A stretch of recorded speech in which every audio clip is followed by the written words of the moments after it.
ஹாய்ங்க. ஸ்கூல்ல ப்ராஜெக்ட் டே அப்படின்னு சொன்ன உடனே என் பொண்ணு முதல் ஆளா அவளோட நேம குடுத்துட்டு வந்துட்டா. இந்த ப்ராஜெக்ட் எல்லாமே நம்ம பசங்க பண்ற மாதிரி இருக்குமான்னு கேட்டா, கண்டிப்பா கிடையாது. அது பேரண்ட்ஸ் பண்ணி குடுக்குற மாரி தான் இருக்கும். ஸோ எதுக்காக இந்த ப்ராஜெக்ட் பண்ண சொல்றாங்க அப்படின்னா, குழந்தைங்களுக்கு ஒரு விஷயத்த தியரிட்டிக்கலா அதாவது வாய் வழியா சொன்னா மட்டும் ஈஸியா அண்டர்ஸ்டாண்ட் பண்ண முடியாது.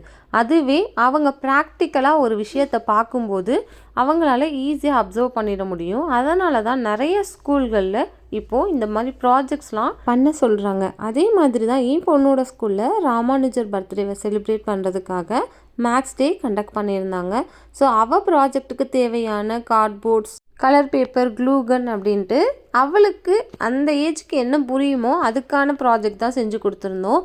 ஸோ அவள் ரொம்ப ஈஸியாக அண்டர்ஸ்டாண்ட் பண்ணிவிட்டு ஹாப்பியாக ப்ராஜெக்டையும் எடுத்துகிட்டு ஸ்கூலுக்கு கிளம்பிட்டா. உங்கள் வீட்டு குட்டீஸ்க்கு இந்த மாதிரி ப்ராஜெக்ட்லாம் நீங்கள் பண்ணி கொடுத்துருக்கீங்களா? இல்லை அவாய்ட் பண்ணிடுவீங்களான்னு சொல்லுங்கள்.